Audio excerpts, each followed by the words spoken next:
Hey, family. Dr. Darnyelle Jervey Harmon is an award winning Inc. 5000 recognized CEO. She actually started Incredible One Enterprises, her company, from a dream. She specializes in transforming six figure service based entrepreneurs into CEOs who make, move, and leave millions, as she says. Harmon and her work have been featured in Inc., Yahoo, Finance, Success, Forbes, O, and Black Enterprise magazines. She's done a host of podcasts, and we are delighted to have her here on Ask JBH. Enjoy Darnyelle Jervey Harmon.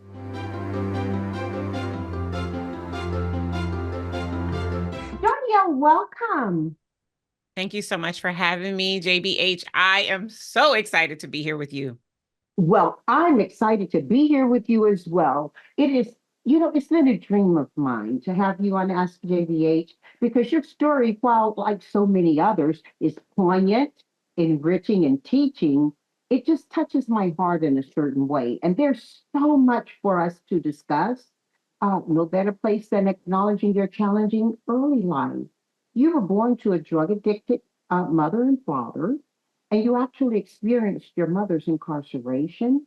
Let's start there and talk about how these experiences shaped your resilience and your drive to succeed. Oh gosh, I love this is going to be an amazing conversation. I'm so excited. So, I always say my upbringing was chaotic at best.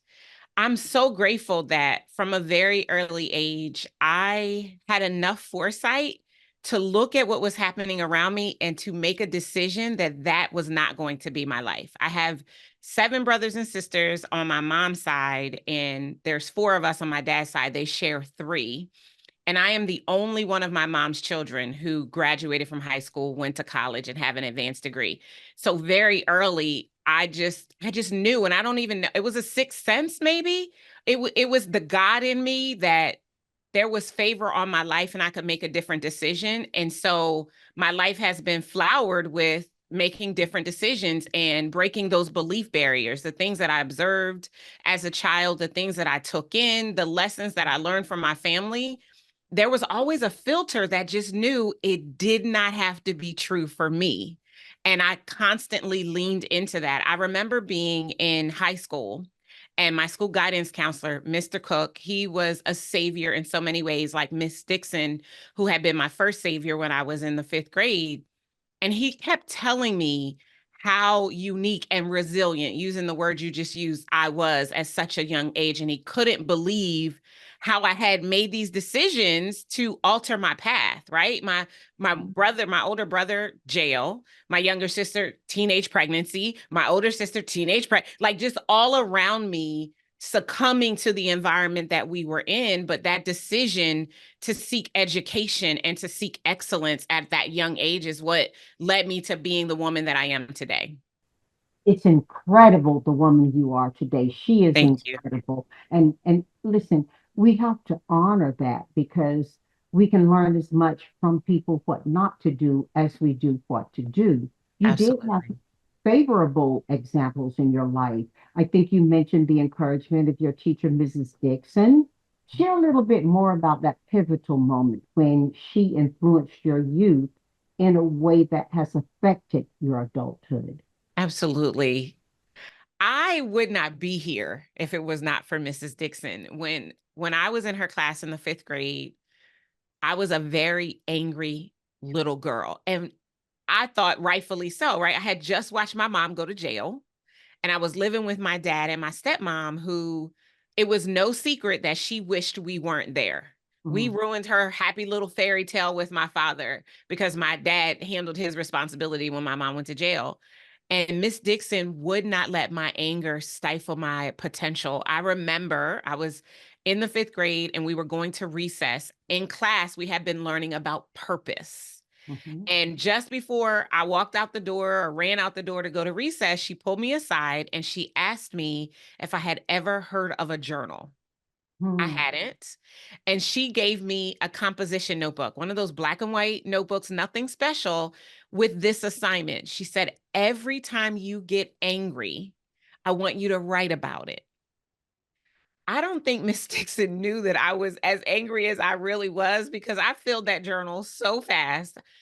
Within about 2 weeks, it was filled to the brim. And I remember what I can describe today, my 48-year-old self, that it was a cathartic experience. And putting the negativity on paper got it out of my body. It got it out of my energy, and it created space and capacity for something else. And I remember running back to her after getting off the school the day I filled the journal and had the revelation. Again, this is the adult version of myself recounting what happened at 10. And I remember telling her that I had found my purpose, that I wanted to use words to change people's lives, because writing down how I felt, it was a game changer. It was a defining moment. It was a crossroad experience where I took the road less traveled, and it made all the difference. If I can borrow from the Robert Frost poem, A Road Less Traveled By. I don't know if I would be doing the work that I am doing today in the way that I'm doing it had I not had that experience at age 10. So I'm so grateful to Miss Dixon. I'm grateful that we stayed in touch beyond the 5th and 6th grade. And when she passed, I gave her eulogy. Like, it's just amazing, the blueprint, the footprint that she was in my journey. And I'm just so grateful. So grateful. Well, as we talk about your life here and her importance to it, let's give pause in respect for Miss Dixon. Danielle, do you keep the journals today that you had then? And do you have the old ones? Do. I have every journal I have ever written in. I have 2 big storage lockers in my basement that are filled with journals. Maybe even a mini series. I mean, it's funny because a few years ago, I worked on a docuseries of my life. And as a part of that, we talked about the story of Mrs. Dixon, and we showed many of the journals. The very first one is yellow.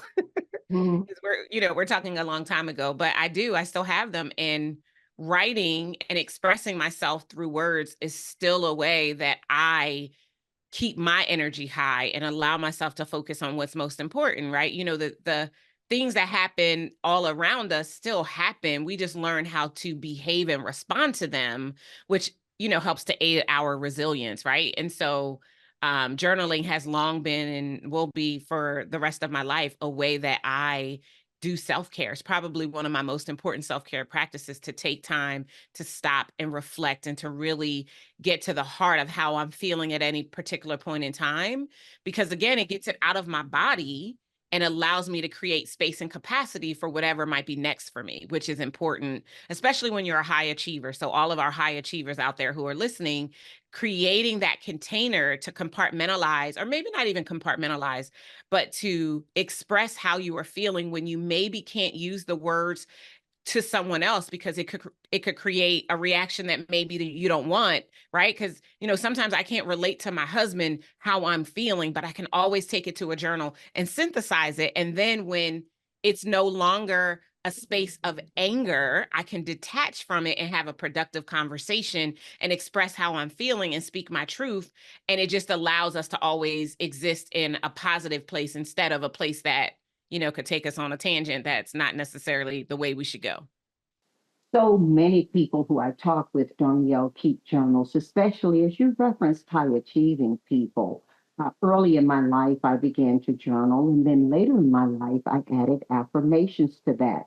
You can see a shelf of books behind me, but trust me, the room is filled on 3 walls with books, and these shelves go up way high. The important thing is that each of these books I've read, and then many of them I've actually written because they're filled with my journals and I keep them. Mhm. They're filled with my affirmations over and over again, year after year. And so words have power. Words can bring thought to life. You said your purpose is to use words to change lives. Certainly, your words have changed your life, and how you speak to yourself has helped you to continue to elevate.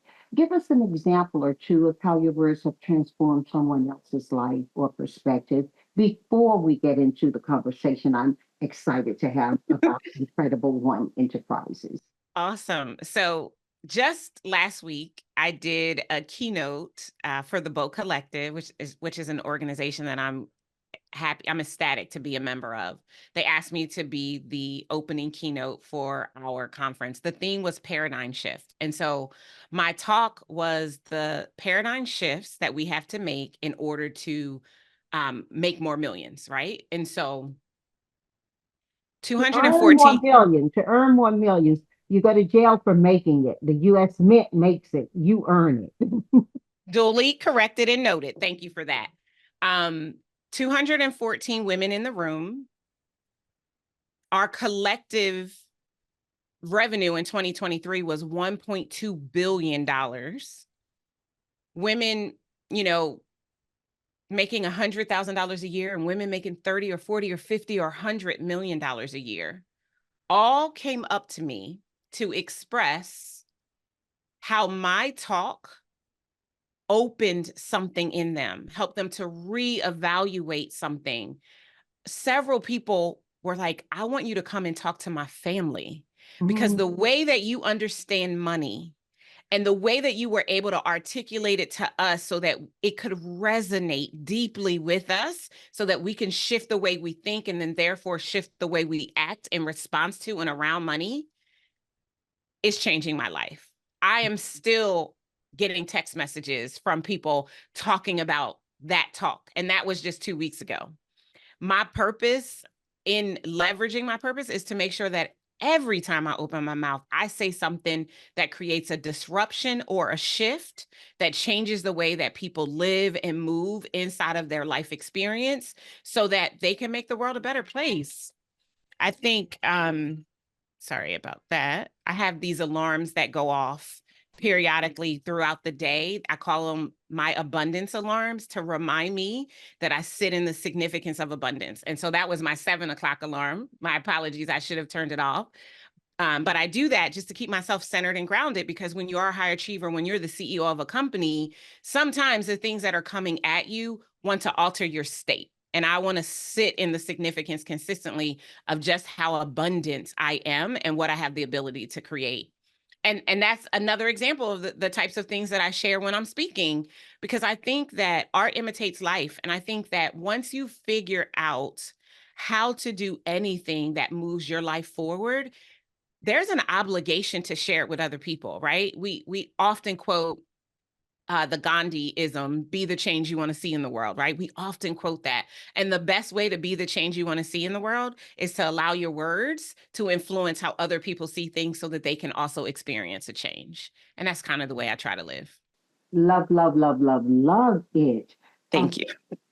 Now then, moving from a promising corporate career to entrepreneurship wasn't in your initial plans, right? It wasn't. What was the turning point that made you realize you needed to pursue your own path in a different way? I'm so glad you asked me this. This is something else I really love talking about. So I was 12 years into my corporate career when I started to question if there was more to life than sitting behind someone else's desk. I didn't have any entrepreneurs that I could readily access in my own life, right, as I was growing up, unless you count my brother, who was a drug dealer, but we're not going to count him. And so entrepreneurship was never a thing. I was engaged to be married in my 20s. And 3 months before our wedding, my ex-fiance confessed that he had gotten an older woman in our church pregnant. And as you could imagine, the bottom fell out of my life, right? I was going to spend the rest of my life with this man. And here I was at a crossroad of questioning everything. A good friend let me mope and moan for, a few months. And then eventually she said, you know what, enough of this. And she took me to a Mary Kay skincare class. And so in that skincare class, in addition to learning skincare, I made the decision to start a side business in Mary Kay Cosmetics. And as a result of being in Mary Kay, they pumped us with personal development. And so as a result of going to the seminars and the trainings that they put on, I started to realize that there was there was something greater for me to do. I didn't know what it was, but I knew that there was something greater. And I made the decision. I mean, literally just one day, JBH, I literally woke up December the 19th, 2004. It was my last day of working in the year because I always took the last 2 weeks off. And I went to work. I woke up with a knot in my stomach that by the time I got to work was a lump in my throat. And without knowing what I was going to do, I literally walked into my boss's office and I told her that it was my last day. Mhm. And I decided in that moment that I was willing to bet on myself, that if it didn't work, I had an MBA, I would be able to get a job. But I would never know if the curiosity that was burgeoning as a result of Mary Kay Cosmetics was enough to fuel a career change that would truly allow me to be the impact that I knew I was created to make. And working at a bank, a credit card company, just wasn't going to allow me to change lives the way that I knew and had become resonant with recognizing that I was supposed to. And so I did it. I did the unthinkable. I quit my job without a plan. I said, I'll start and Did you get operate the my. pink Cadillac? I did. I did. I got to, Oh my I goodness. earned 2 pink Cadillacs in Yes. my tenure. I became #1 in my state and in my national area. Um, it was an amazing experience, and it allowed me to cut my teeth in entrepreneurship. And I wouldn't change. I know, like, in addition to Miss Dixon being a defining moment, that engagement falling apart, going into Mary Kay Cosmetics, deciding to quit my job, another set of defining moments because I defied the odds. I said earlier, I'm a belief barrier breaker. People all around me, so many women I encountered that had been in Mary Kay for years. Within 5 months of quitting my job, I earned the pink Cadillac. Well, that is incredible. And it's also because you mentioned Mary Kay, believable. In other circumstances, we say that's unbelievable. Right where I met one of my dearest friends in life, she had gone through a horrible circumstance with her husband, and Mhm. she thought, "Oh, I'll tell him Mary Kay is for fun."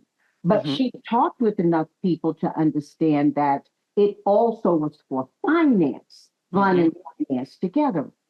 She learned bookkeeping. She learned other areas of personal grooming about how to teach it. She had it in herself, how to teach it. Mhm. Having it and teaching it can be different things. Yep. Uh, she got the pink Cadillacs. She never did leave her husband, but her earning power changed his perspective of her. Yeah. Therefore, it changed how he treated her.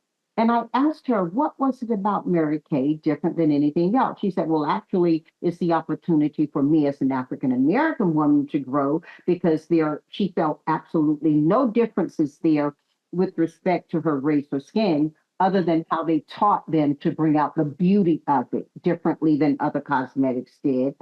And she said it was Mary Kay's life motto, don't limit yourself. Mhm. And she said that really hooked for her. As Yep. I sit here and I talk with you, Darnyelle, I'm seeing you an elevation and an iteration of that very teaching. And so Wow. I'm just thrilled for our family to hear your story and learn from you. You described something once. You said um, your decision to leave your job was your Keith Sweat moment. Let our family who don't already know understand who Keith Sweat is and how that played into that day. Walk us through that day and how you felt making that life changing decision without a clear plan. Yes. And Sweat moment. don't try this at home, family. Don't try this at home, okay? So I remember waking up December the 19th, 2004, and immediately upon waking, the very first thing I do as soon as my eyes pop open is I spend time in immense gratitude. I pray, I set intentions for my day. I do that before I get out of the bed, right? And so I remember starting the process to pray, and I felt this quickening in my spirit that something, something, something, something just ain't right, which is the lyrics to Keith Sweat, who is an R&B singer, very popular in the 90s. I mean, he's still out there now. He did some work with Laverne and Johnny Yeah, Gill and don't sleep LSG. on Sweat. Don't sleep on Sweat. Well, you That can't. don't sleep on him. Don't sleep on him. Listen, his music is timeless. I still listen to it to this day. But immediately that that song just popped into my spirit. I speak a lot of time in music, right? Mhm. And as I got up and I got dressed, I'm still praying as I'm getting dressed and I'm about to walk out the door. And I have this knot in my stomach. And for me, fear has become an indication that my next level is present. Mhm. I don't allow fear to stop me. It's not a flight response anymore. It's a lean in response, right? What is about to happen? And so I had this knot that was nervous energy, that was fear, it was anxiety, because I knew I had to do something that I wasn't prepared for. And I drove to work and I'm talking to myself and I'm praying the whole time. And I've got music playing in the car to just try to calm my nerves a little bit. And by the time I crossed the threshold in the parking lot, I was clear that this was my last day. And I didn't know what I was going to do. I didn't have a letter of resignation prepared or anything. Mhm. I got out of the car. I walked into the building. I waved to the security guard. I hit the button to take the elevator up to the second floor, got in the elevator, hit button number 2. And by that time, this knot is now sitting right here. Mhm. It's a lump in my throat. And I'm nervous and I'm like, I'm going to go. I don't have a plan. And now at this point in time in my career, JPH, I was making $120,000 a year. I was doing well. I'm like 27 years old. I'm a mover and a shaker. I had progressed in my career so substantially. And my boss at the time, the director of the department, because I was a department manager, looked to me as a leader, right? And was probably secretly grooming me to continue to elevate in the career path within the organization.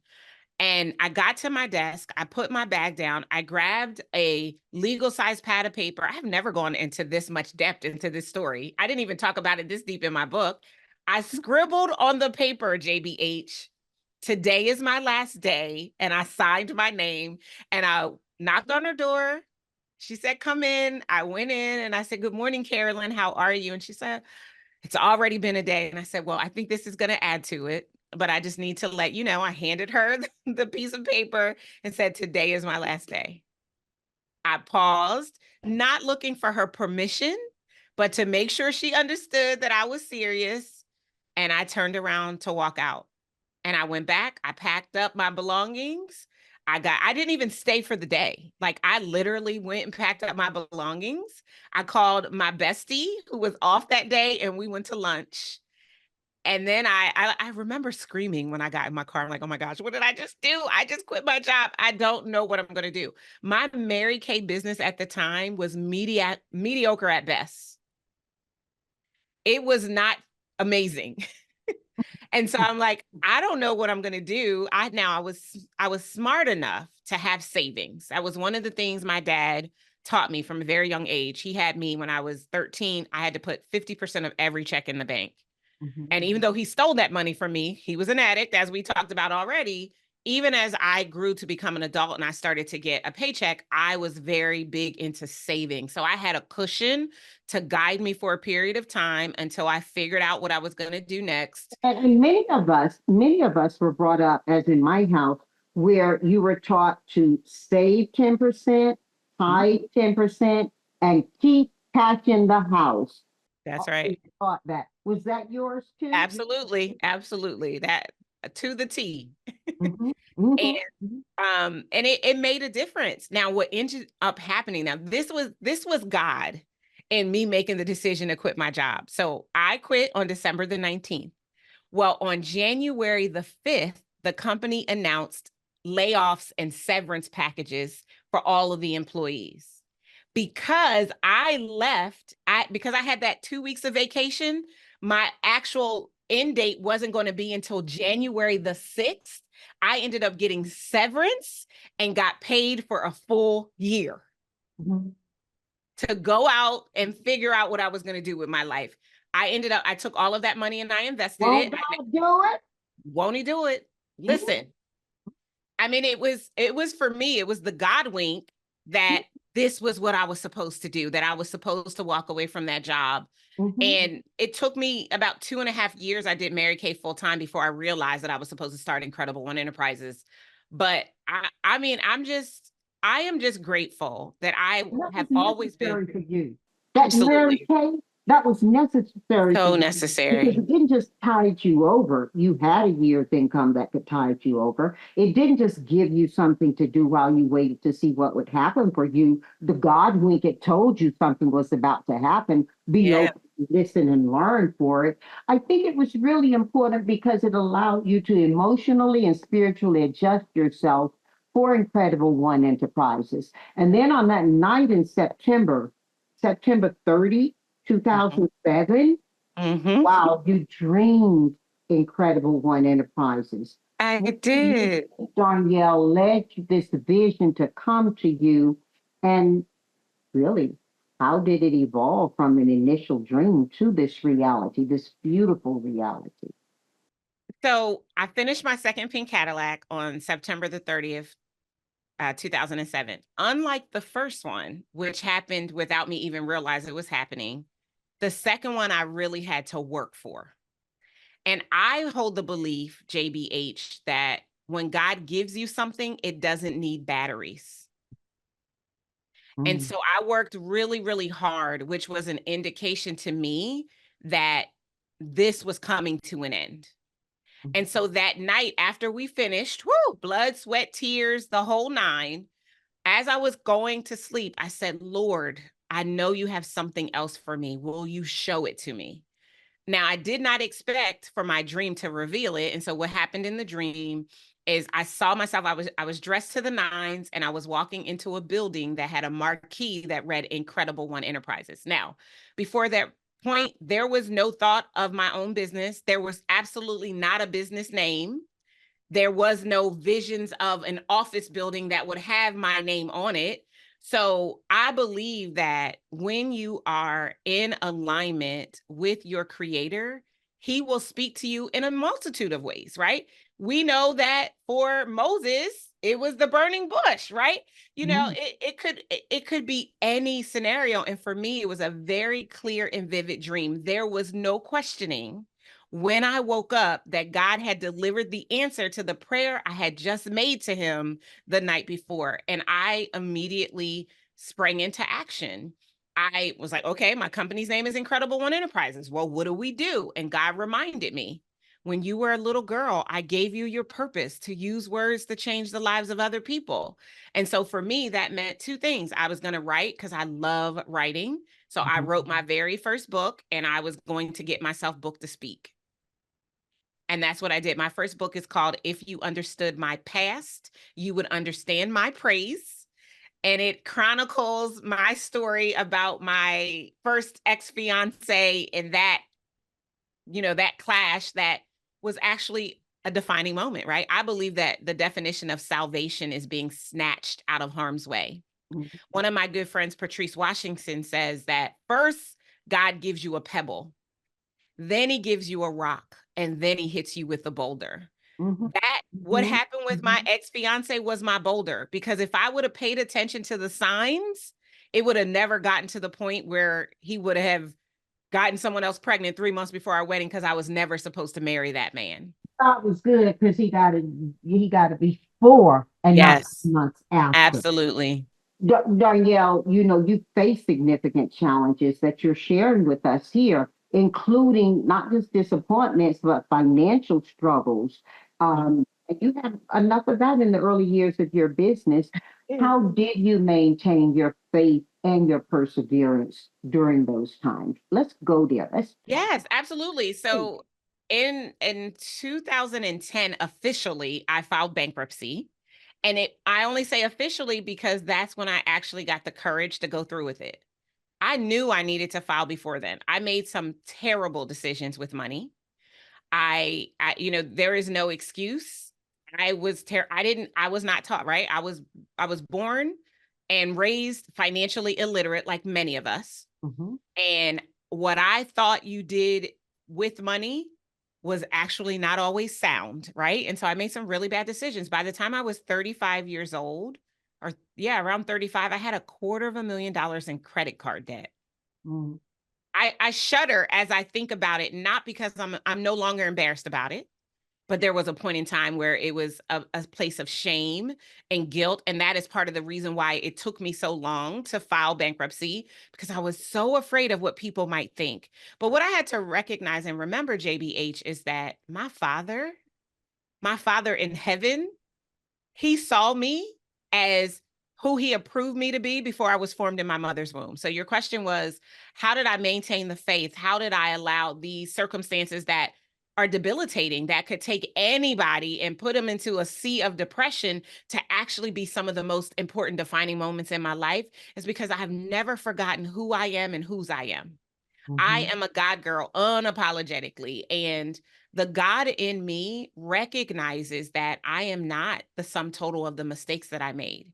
And that making a mistake doesn't disqualify you from greatness or favor. In fact, I'm going to go so far as to say that failure comes before success everywhere, even in the dictionary. When I Mhm. think about some of the people I admire, and some of the people that if I had an opportunity to spend time and space with them, I'd want to pick their brain, their stories of overcoming the odds and massive adversity. They inspire me because I believe that, and I'll make it about me. For me to do the work that I do today, I would not be a qualified expert and vessel had I not experienced the challenges that I experienced with money. I wouldn't be able to help people to understand the significance of shifting their relationship with money and turning that into a business that could make them millions of dollars a year had I not gone there first, right? Like it's almost like it would be theory if I didn't live it. But the Mhm. reason why the frameworks that we utilize with our clients are so powerful and get massive results is because they're not theory. It's because it was my life experience and what I did to crawl out of the holes that I put myself in with my actions and my behaviors based on the things that I didn't know.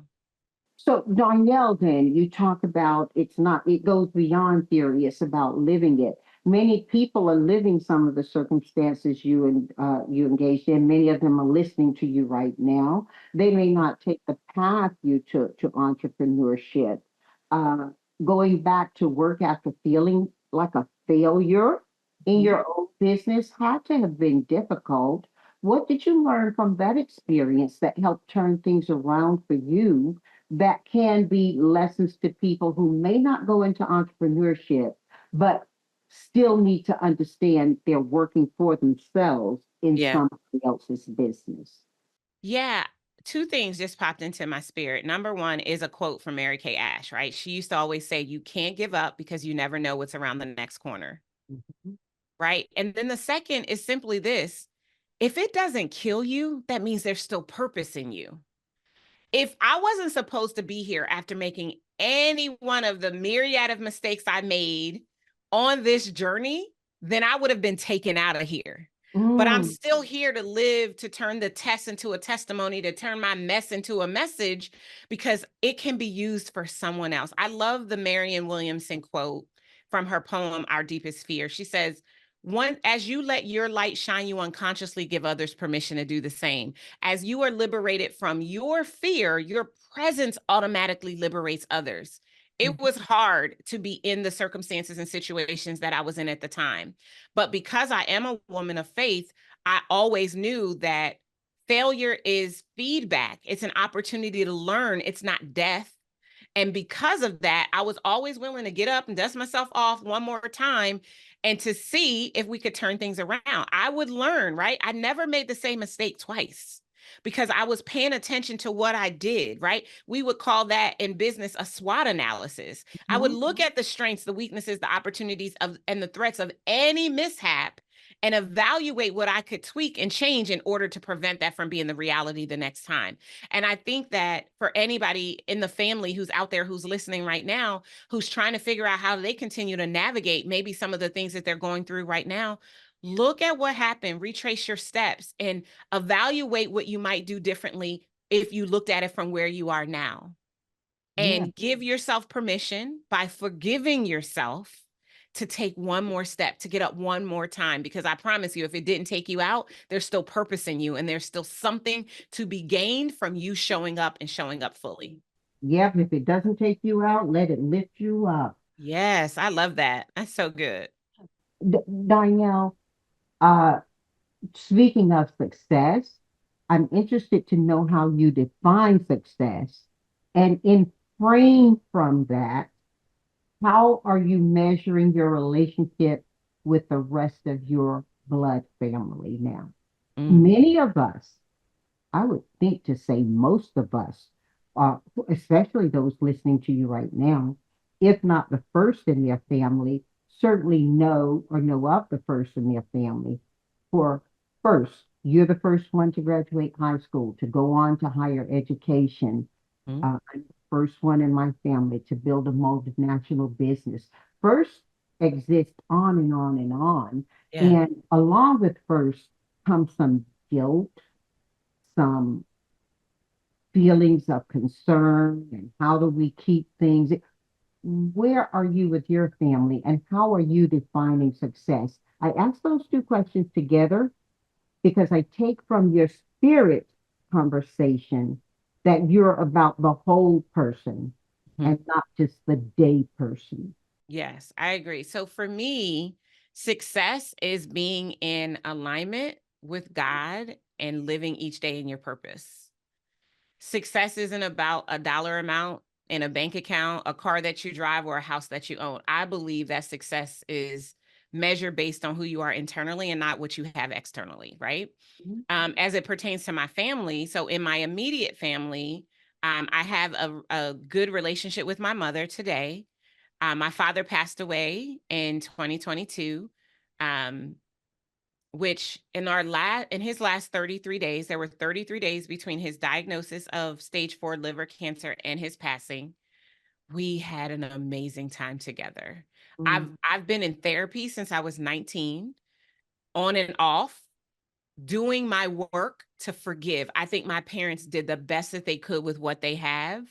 I mhm, understand that their best may not have been the best, but it was never done from a space or place of torment or that they didn't love me. I think they loved me in their own special way, and as a result of that, part of my resilience and one of my biggest gifts is the gift of forgiveness. So mhm, I have a great relationship with my mom, with my brothers and sisters. I have one brother that we are very close. He, like me, is also a millionaire. So I'm our first millionaire. He's our second millionaire. And my other brothers and sisters, we convene on edge because of this. As an adult, I get to decide where I spend my time, and I want to be in spaces that empower and edify, and not spaces that cause confusion or attempt to take me out of who I desire to be in the world. And so one of one of my sisters is a complete antagonist, and I believe that she exists to try to push my buttons and rub me the wrong way. And so I choose not to spend time with her. I have a healthy appreciation for who she is. I've done the work to forgive her, but I choose not to spend time in her space.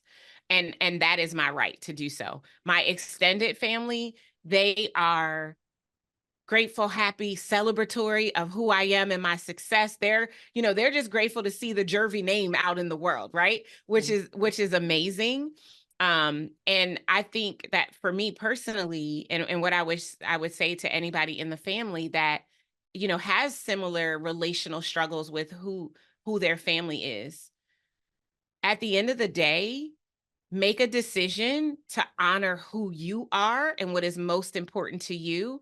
And based on that decision, as you operate in integrity and unapologetically for what matters most for you and your immediate family, if you have your own children and spouse, honor that. And those who don't understand and appreciate, like you just can't entertain that. Like, life in the grand scheme of things is way too short to spend time with people who don't honor and edify you, right? We get to decide where we spend our time.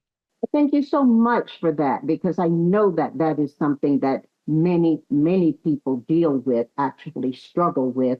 And you're showing a path toward healing, you're showing a path toward enjoyment, and you're showing a path toward humanity. So I truly appreciate that. You honor your sister, even though you don't find that it's a time right now for the two of you to be in the same space at the same time. So Correct. again, you don't close the door. You mentioned that your clients often experience significant business growth. Share with us some success stories that exemplify this area of impact of your work. Yeah, I mean, JBH, we don't have enough time for all the success that we've created, right? No. So what I'll share is over the last few years, we've been really focused on getting our clients to the $1 million mark. And so in the last 2.5 years, we've created $45 million CEOs. Mm, So entrepreneurs and small business owners making, low to mid six figures, we get them over the $1 million mark and helping them to build a company that they can sustain while also teaching them how to become the CEO of their company, right? Typically, when you're an entrepreneur making low six figures, you are your business. Your clients are hiring you. And so we want to give them skill sets that allow them to build a company that their clients can hire by building out a team and supporting their efforts to be in the spaces and places that they need to continue to elevate. In this last year, we had 10 new clients cross the $1 million mark, which I'm so excited about. We recognize our clients at our annual live event, Move to Millions, which will be in May. They'll be walking across the stage and getting our Moved to Millions award, which is phenomenal. And what I love about this is our clients are talented, they're mission driven. They do amazing work in the world and they are brilliant at what they do. Helping them to take on and learn the skill of business acumen and becoming a leader and operating a company that operates at this level it's game changing. They are often the first that we talked about a few moments ago, right? They're the first yeah. $1 million CEO and millionaires in their families. They're the first to successfully employ other people in many ways. And it is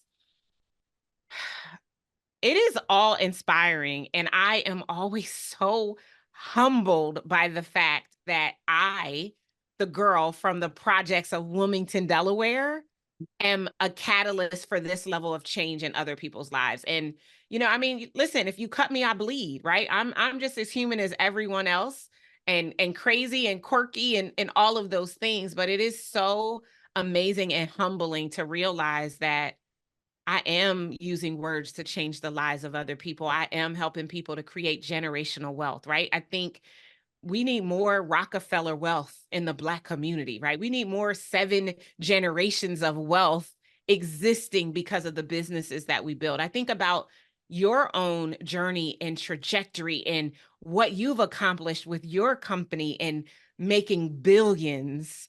And I mean, I'm inspired. My whole body is like one big fat goosebump right now because we make it possible to see that other people can reach for this as well. I do want to ask you this in the process of reaching for it, how does an entrepreneur, what is required of an entrepreneur to become a client of yours? And how do you vet that process? How is that process vetted forward? So it depends on the program that we're talking about, but most of the people that work with us, their businesses are doing at least $250,000 a year. They're caught in what I call the millions messy middle, the chaotic corridor between $250,000 and the $1 million mark, where everything is changing. And because everything is changing, you're losing it. Like your business is breaking, you're questioning whether or not you have what it takes to operate at that level. And you really need someone who can mentor you, who can coach you, who can offer consulting support to help you to expand your capacity and create and elevate your tolerance level. Mhm. And so most of our clients work with us today inside of our Move to Millions mastermind, and we help them. We work closely with them over a period of 1 to 3 years because every client is different, every business is different. We create a custom roadmap for their business, nothing cookie cutter about it. And then we support them on the journey to get the systems and foundation in place so that when they start the scaling journey, their businesses don't implode and they don't have to sacrifice anything that's important to them. I'm really big on building a business that serves you financially and spiritually with grace and ease instead of hustle and grind. So we're going to implement the right systems. We're going to make sure that you're in the right space mentally and emotionally and spiritually to have the capacity to have a business that operates at that level. I do believe that you can hustle your way to 7 figures, but I don't believe you can sustain it. And the only way we shift and change generational trajectories around wealth and financial literacy is if we build companies that are sustainable. Wow, you're like a female McKinsey and Company. This is incredible. I love it. I love it. With a perfect verbal SAT score and the habit of reading a new book each week, how do you think this continuous learning contributes to your success?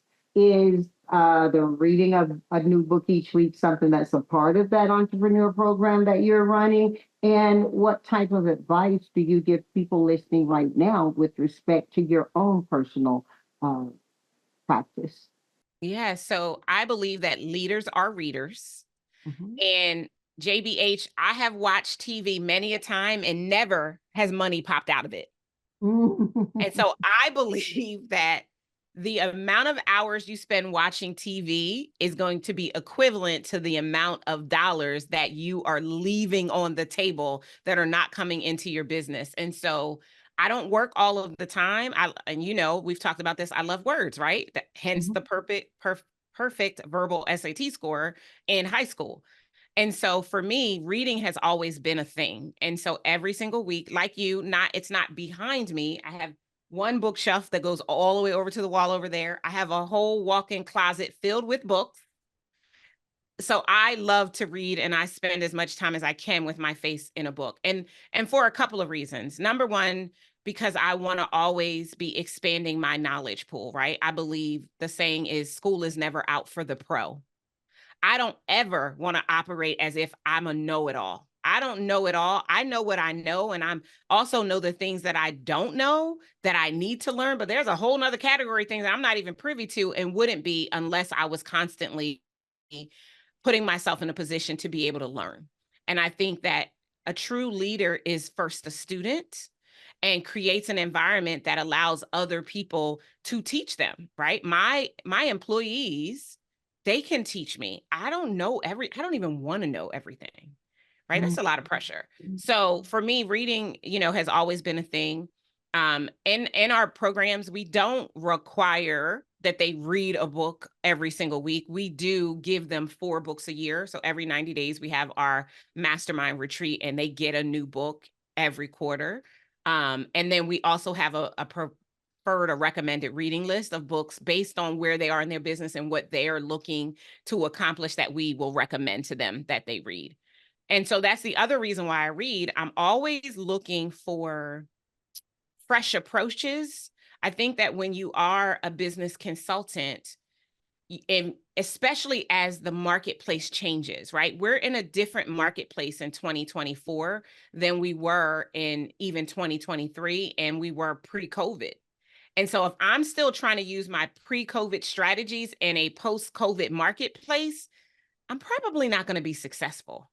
And Mhm. so staying abreast of what's going on is going to be important. And then the last thing is our clients are not all in the same industry. We Mhm. work with attorneys, we work with accountants, we work with entrepreneurs and small business owners that have ethics that they have to consider in their marketing practices. I need to know that if I'm consulting them on how to grow their business. So I'm also reading to be able to serve the client base that I have. Mhm. I will read something and I only share it once I have proven it to work. So I don't do any theory. I don't take anything I read in a book and pass it off as knowledge that I now have and that I know it will work. I find it in a book. I evaluate it, I tweak it so that it would fit a framework or a process that we utilize with our clients. My team tests it. And then once we have data on it, then it might become something that we teach to You other people. authenticate it to that experience, to that Exactly. experience. Darnyelle, when I was a little girl, I remember my mom used to save, scrimp and save until she got us the full set in Britannica Encyclopedia. And I don't think kids today even know what encyclopedias are. They have Google. And I remember that she was asked by one of our neighbors why she was putting her money into books when there were so many other things that we needed. And little pictures have big ears. And Mhm. my mom answered with much energy. It was that silent energy where this is important. And she answered, she said, When I was a girl, one of the worst jokes I ever heard was if you want to hide something from an N word, put it in a book. Mm. And she said it offended her so much as a child to hear that and then hear people laugh about it. So Mhm. she made certain that her children would have books. And in her mind, having a set of encyclopedia was critical to our ability to research. Now, I grew up during a time when the community was segregated. You know my story, Howroyd, Mm. North Carolina, Panola Street divided, black from white, no other ethnicity represented except for two Jewish families who were not considered white by the community, by the white community. So having a set of encyclopedia and being successful as a student was important. In my mom's mind, it was important that we be able to read. So she read to us. She Mhm. didn't just get the books for us. And the other book that she felt was important was the Bible. Mhm. Everybody had their own Bible. Whether you're there or not, there was so much learning in it, she felt, that we could carry forward. Now, Absolutely. you have successfully integrated your faith with your business practices. How do you navigate potential challenges or criticisms that come from you mixing spirituality with business?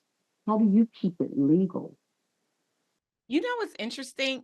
I'm sure that there are people who have opinions about me, the intersection of faith and business, but I don't get them. I don't get the naysayers in my DMs talking crazy to me. And if I do, I don't see them, right? Maybe my team takes that out so that I can't see it. So here's the way I look at it. I believe that businesses, careers with a spiritual foundation go farther faster. I won't apologize for it. I could give a lot of examples. And we live in a country that was founded based on religion and an escape from religious persecution. So much so that our money says, "In God we trust." So I look at the Bible as if it's any other book. If I wanted to quote Think and Grow Rich in a keynote, no one would think anything of it. So I quote the Bible without making it something other than a source of illustration of the point that I'm attempting to make. I tell the stories of Jesus and the disciples, or Noah and the ark, and or Moses and the burning bush, just like anybody else will talk about a character in a book that they are referencing as they make a point. And that stance, that confidence, and that energy is why it doesn't get questioned. Mhm. Shame on Fannie Lou Hamer for telling us that we should separate church and state and all the people that bought into it. It's a non-thing for me, because I think that if you put the emphasis on it as if something is wrong with it, then it will be internalized as if something is wrong. And because for me, it's not wrong, it's right. No one questions to my face, to my DMs. Like, so I'm not privy to it. I know personally, I made the decision boldly in 2013 to combine my faith with my business, because I felt compartmentalized and I felt like I was not being authentic. I felt like to hide the God girl that I am. And that doesn't mean that I go on stage and I speak in tongues and I bring my tambourine. Like, none of the cliches that one might think when you are a person who has a personal relationship with the creator, with God, the creator of our abundant universe, right? But I don't make it a different thing. And so it isn't that way. It's like walking down the street and all of a sudden a dog appears and you show that you are afraid of the dog. The dog was not paying you any mind, but as soon as you showed a sign of fear and weakness, now he's got your attention and he's chasing after you. So I don't call attention to it, because the Bible is one of the most read and bought books in the world, and it is quotable. And the stories and the lessons, just like your mom said, that are in the Bible can teach us almost anything we need to know and how we need to move in whatever area or career we're in that we're looking to elevate. Well, in that spirit, explain the model of financial and spiritual abundance. So I created the model of financial and spiritual abundance. I was working with one client in particular. And what I observed and what I noticed is that she professed to have this amazing relationship and connection with God, but she was not confident in herself and what she wanted to offer to the marketplace. JBH, I don't get it. Like, how can you be in relationship with God and not be confident? I don't understand it. And so as a result of working with her, I recognized that she was religious and not in relationship. Mm-hmm. And as a result of that, I invited her to try on a new approach to building a connection with God. I believe that if you are in connection and alignment with the Father, then you will be confident. And if you are confident, you will position yourself to create profitability at every transaction. Those are the four pillars inside of the model: connection, confidence, positioning, and profitability. And so through that framework, when we're working with a client to help them to identify their unique selling and their unique value proposition and the messaging that they're going to use in the marketplace, and even the prices that they are associating with their products and services, we're making sure that they all line up so that they ultimately get to experience profitability. Because if you solve a problem for someone that they've been unsuccessful at solving on their own, you should be well paid for the solution to that problem. And so often our clients are women. Women, I observe, and I experienced this myself as a child, we are taught as little girls that we should be seen and not heard. And because we are often taught that by adults and chastised when we are heard instead of just being seen, as adults, we grow into business owners who are afraid to market and to exploit their gifts and their talents and what they do well, because doing so means that you're not being humble, or you're being boastful, or you are being heard and not just seen. And so my way of dealing with that is to invite people to really look at who God is and what God says about us, and how, if we truly believe what he says about us to be true, we are doing humanity a disservice to sit on it. Like, if you have the cure to somebody's disease, Mm-hmm. you wouldn't, like, why would you keep that to yourself? That's selfish. And if you're selfish, can you really be in relationship and alignment with the Father? I don't know. It doesn't make sense to me. So, so I use that as a framework to help our clients to see that they really do have everything that they need to be successful, and their ability to speak and position themselves as the expert that they are is going to be directly connected to their ability to experience profit for what they do in the world. This is powerful teaching you're giving. Have you had any clients walk away when you begin to talk on the idea of modeling financial and spiritual abundance, or are they already aware that that's going to be a part of the package of their learning? Yeah. So I haven't had any clients walk away specifically for that. I mean, I've had clients that haven't been a right fit, and they were like, this isn't the right place for me, which is totally fine. And maybe that was the thing. It just wasn't discussed. Mhm.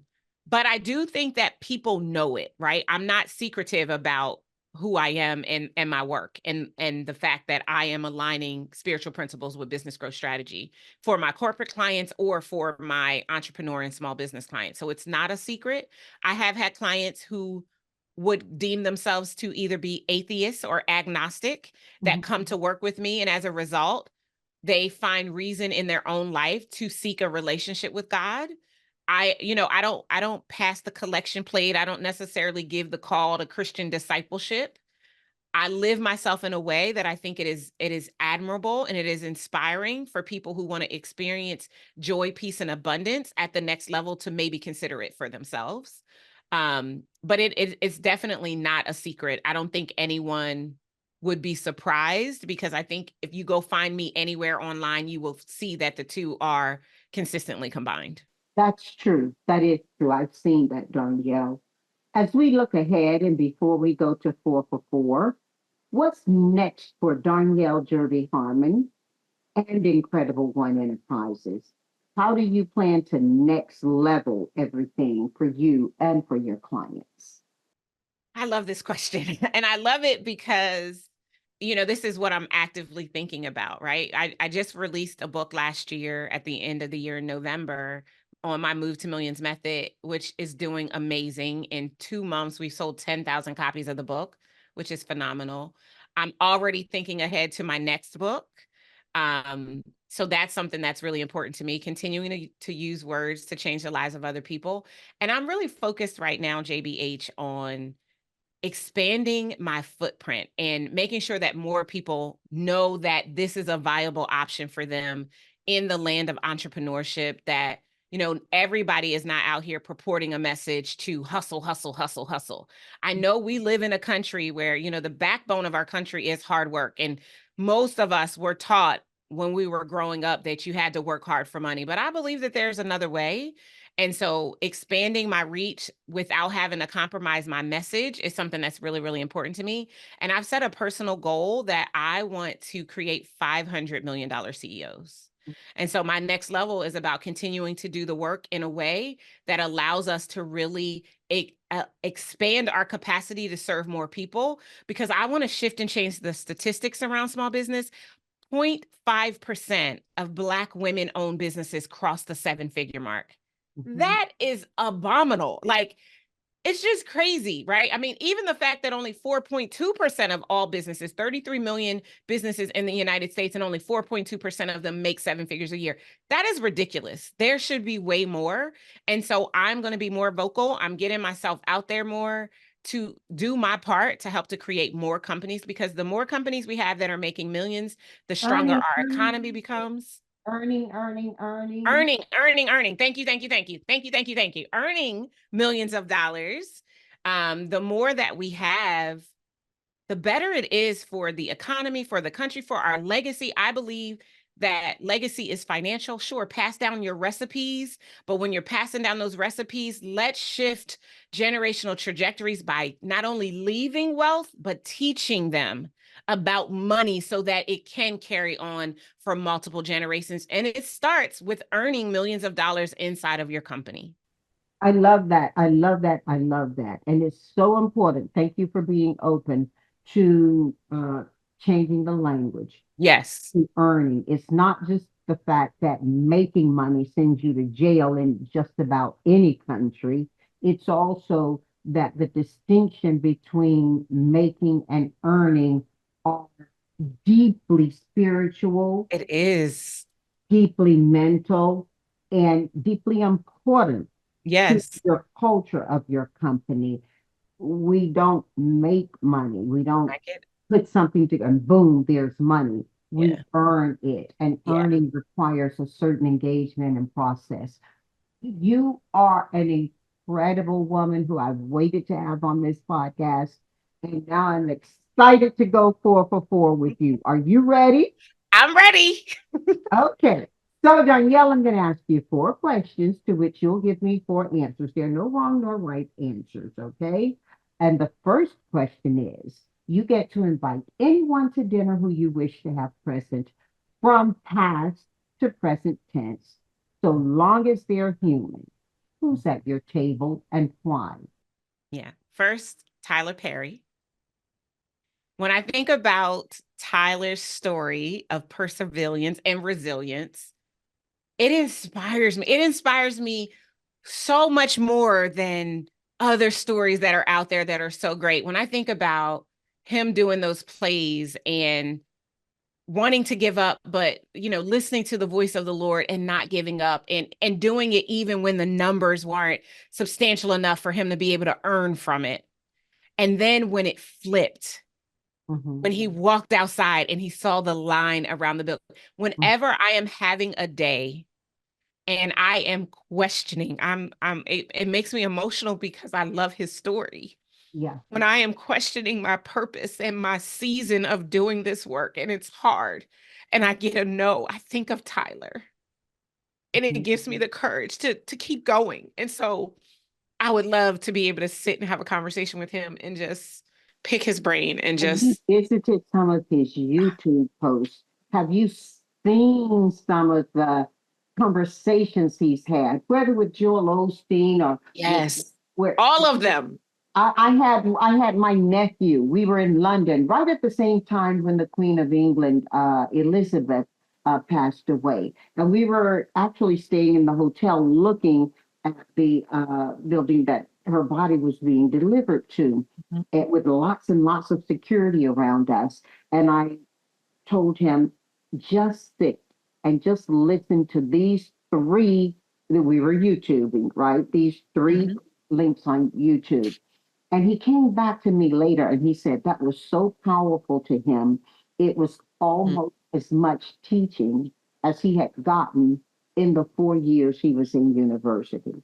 Completely different Wow. content, but certainly Mhm. supportive of it.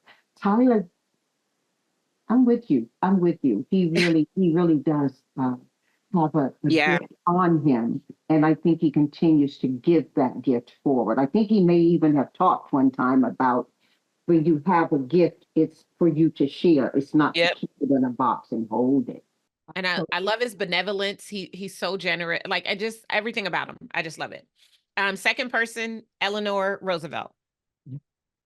And Eleanor, because I would love to hear the firsthand account of being the woman behind the man who made the decisions that flowered so many things that we see and experience today.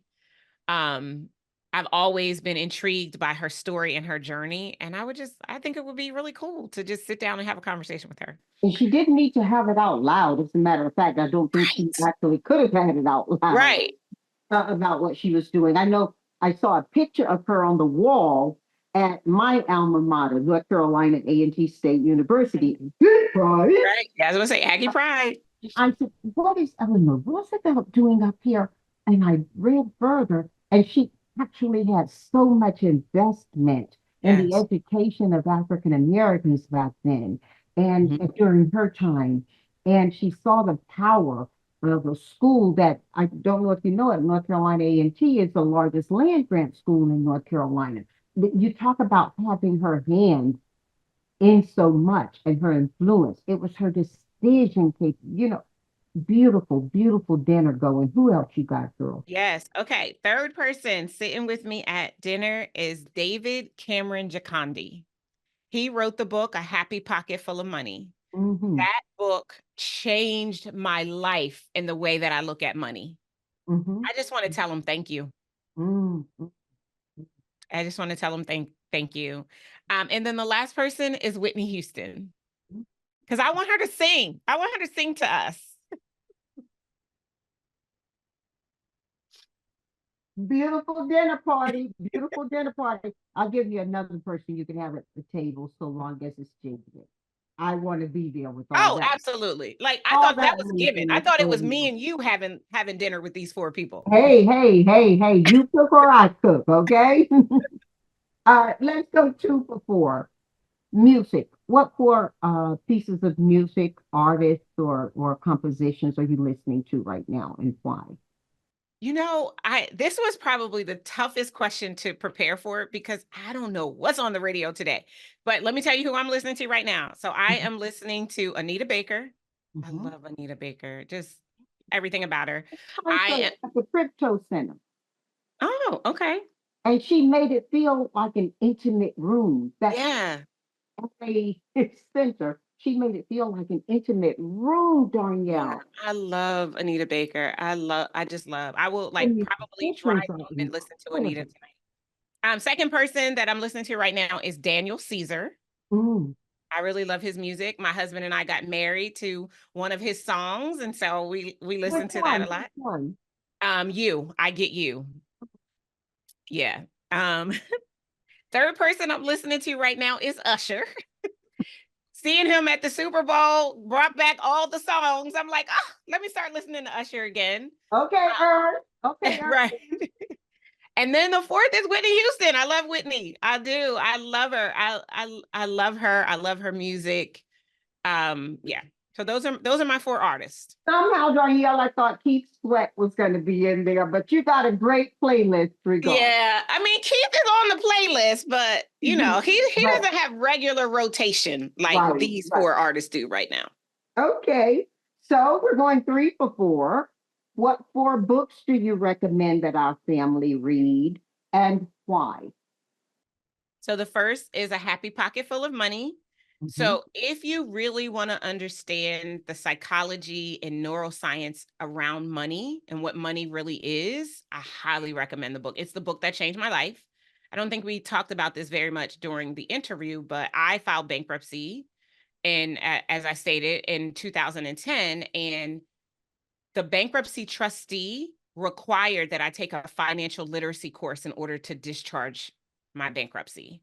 And the teacher of the class, one of the books was A Happy Pocket Full of Money. So it changed my life. So I love it. I love it. I love it. The second is the book Profit First by Mike Michalowicz. I think Profit First is an amazing financial management system for entrepreneurs and small business owners to get in the habit of making sure that there's profit coming into their business. Profit is how we keep score. So learning how to get your profit first. Mike's assertion is, the traditional definition of profit is, sales minus expenses equals profit. Well, he says sales minus profit equals expenses. Get your profit first. Make sure that you're being paid well for what it is that you do. And then the third book, I think is the third one. Right now, this one was hard because I have a lot that I could say, and I had to do the fourth one that I'm going to do. So I chose The Big Leap by Gay Hendricks. It is great if you want to understand how to get and stay in your zone of genius and how to avoid those upper limit problems that threaten to derail you operating from your genius zone. And I think it's a reminder. It's a book I read every single year, just as a reminder that I have to keep myself and keep myself surrounded by people who can do the other things so that I can be in my zone of genius.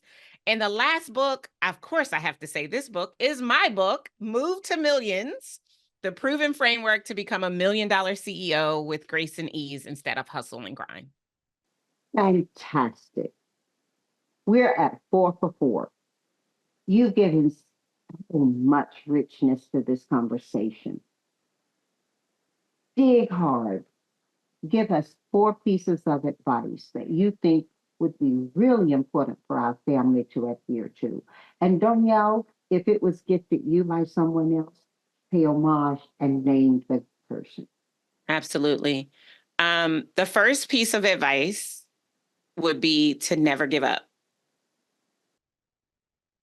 Never give up. Like, you are important, you matter, right? When I think about Jeremiah 1:5 in the Bible, it says, before you were formed in your mother's womb, God knew and approved you. You are approved. Your validation is already set. So never give up on yourself. That would be number one. Number two would be forgive often. Forgive often. Unforgiveness becomes disease in your body. And I've never been wronged by anyone that is worth my health and wellness. So I forgive often.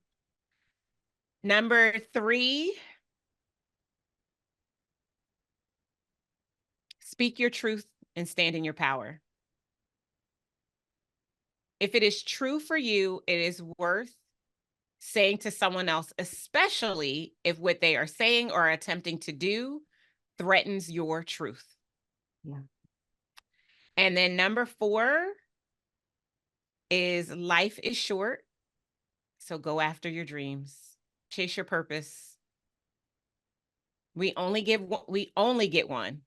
And because we only get one, if there's something you want to do, you should do it. I turned 48 in November, and it was almost JBH as I heard a click.